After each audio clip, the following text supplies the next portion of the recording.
स्वाति आपके अपने channel Indian mythological stories में आप सभी का स्वागत करती हूँ। आज आपको माघ महात्म्य का 27वां और 28वां अध्याय सुनाने जा रही हूँ। प्रेत कहने लगा कि हे पथिक, मैं इस समय तुम्हारे पास जो गंगा जल है उसे मांगता हूँ, क्योंकि मैंने इसका बहुत कुछ महात्म्य सुना है। मैंने इस पर्वत पर गंगा जल का बड़ा अद्भुत आश्चर्य देखा था, इसलिए यह जल मांगता हूँ। मैं प्रेत योनि में अति दुखी हूँ। एक ब्राह्मण अनधिकारी को यज्ञ कराकर ब्रह्म राक्षस हो गया। वह हमारे साथ 8 वर्ष तक रहा। उसके पुत्र ने उसकी अस्थियों को इकट्ठा करके गंगा में कनखल स्थान में गिरवा दिया। उसी समय वह राक्षस सत्व त्याग कर सद्गति को प्राप्त हो गया। मैंने प्रत्यक्ष देखा है, इसलिए मैंने तुमसे प्रार्थना की है। मैंने पहले जन्म में तीर्थ स्थानों में बड़े बड़े दान लिए थे और उनका प्रायश्चित नहीं किया था। इसी से मैं हजारों वर्ष तक इस प्रेत योनि में, जिसमें अन्न और जल मिलना अति दुर्लभ है, दुख पा रहा हूँ। इस योनि में मुझको हजारों वर्ष बीत गए। इस समय आप जल देकर मेरे प्राणों को, जो कंठ तक आ गया, बचाओ। कुष्ठ आदि रोग से भी मनुष्य प्राणों को त्याग करने की इच्छा नहीं करता। देवदूती कहने लगे कि ऐसे उस प्रेत के वचन सुनकर वह ब्राह्मण बड़ा विस्मित हुआ और वह अपने मन में विचारने लगा कि संसार में पाप और पुण्य के फल अवश्य आ पड़ते हैं। देव, दानव, मनुष्य, कीड़े मकोड़े भी रोगों से पीड़ित होते हैं। बाल तथा वृद्धों को मरण, अंधा तथा कुबड़ापन, ऐश्वर्य, दरिद्रता, पांडित्य तथा मूर्खता सब कर्मों से ही होता है। इस कर्म भूमि में जिन्होंने न्याय से धन इकट्ठा किया वह धन्य है। यह सुनकर प्रेत गदगद वाणी में बोला कि हे पथिक, मैं जानता हूँ कि आप सर्वज्ञ हैं।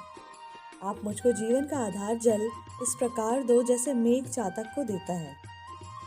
तब पथिक कहने लगा कि हे प्रेत, मेरे माता पिता भृगु क्षेत्र में बैठे हैं। मैं उन्हीं के लिए जल लाया हूँ।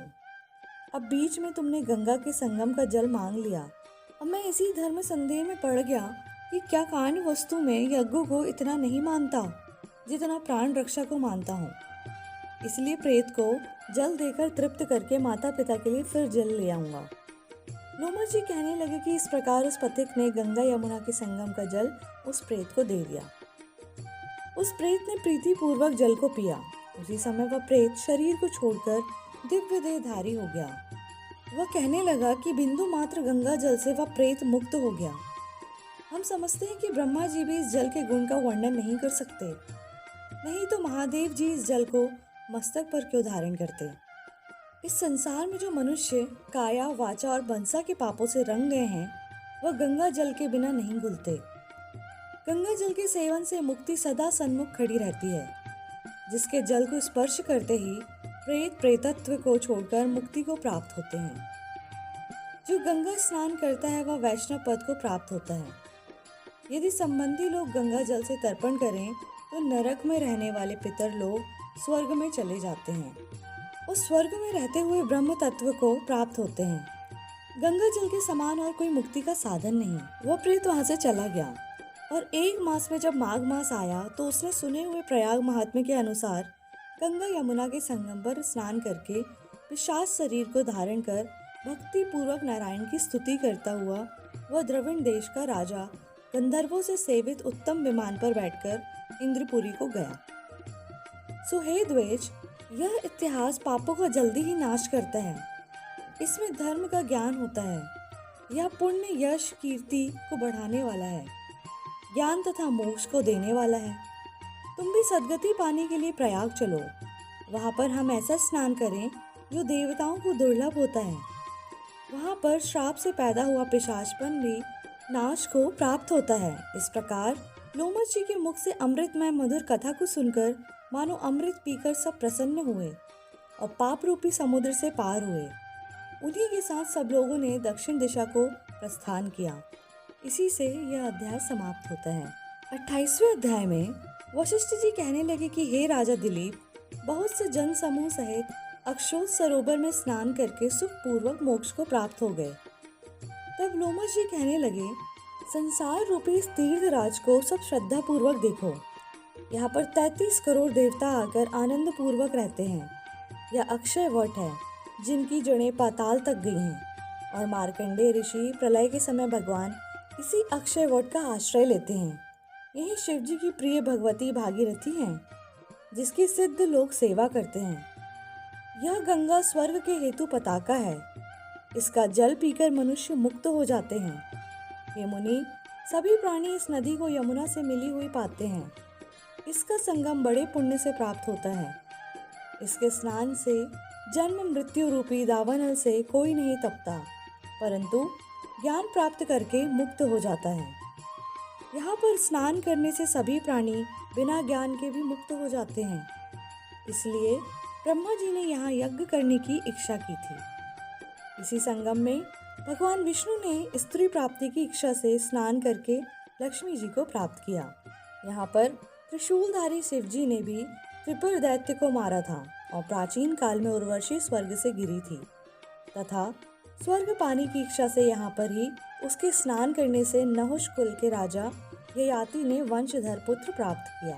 यहाँ पर इंद्र ने प्राचीन काल में धन की इच्छा से स्नान किया और माया से कुबेर के सब धन को प्राप्त किया। प्राचीन काल में नारायण तथा नर ने हजारों वर्ष तक प्रयाग में निराहार रहकर उत्तम धर्म किया। यहाँ से जैगाशव्य सन्यासी ने महादेव जी जैसी शक्ति वाले से विजय पाई थी तथा अणिमा आदि योग के अति दुर्लभ ऐश्वर्य प्राप्त किए थे। इसी क्षेत्र में तपस्या करके श्री भारद्वाज सप्त ऋषियों में सम्मिलित हुए। जिन्होंने भी यहाँ स्नान किया सबको स्वर्ग की प्राप्ति हुई। इसलिए हमारे विचार से तुम त्रिवेणी में स्नान करो।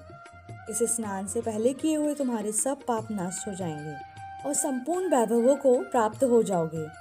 ऋषि इस प्रकार के सत्य वचन सुनकर सभी त्रिवेणी में स्नान करने लग गए और उसी स्नान करने से सबकी पिशाचता नष्ट हो गई। शाप से विमुक्त होकर उन्होंने अपना शरीर धारण कर लिया। वेदनिधि ने अपनी संतान को देखकर प्रसन्नचित्त होकर लोमश जी को संतुष्ट किया और कहा कि आपके अनुग्रह से ही श्राप से मुक्त हो गए। अब आप इन बालकों के योग्य धर्म को कहिए। लोमश जी ने कहा कि इस युवा कुमार ने वेदों का अध्ययन समाप्त कर लिया है, इसलिए इन कन्याओं के प्रीति पूर्वक कर कमलों को ग्रहण करें। तब लोमश जी तथा अपने पिताजी की आज्ञा से इस ब्रह्मचारी ने 5 कन्याओं से विवाह किया। इन कन्याओं के सब मनोरथ पूर्ण हुए। जिसके घर में लिखा हुआ यह महात्म्य पूजा जाता है वह नारायण ही पूजे जाते हैं। पुष्कर तीर्थ में, प्रयाग में, गंगा सागर में, देवालय में, कुरुक्षेत्र में तथा विशेष करके काशी में इसका पाठ अवश्य करना चाहिए।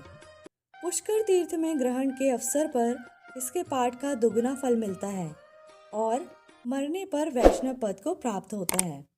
इसी से माघ महात्म्य पुराण कथा का समापन होता है। बोलिए श्री हरि विष्णु भगवान की जय।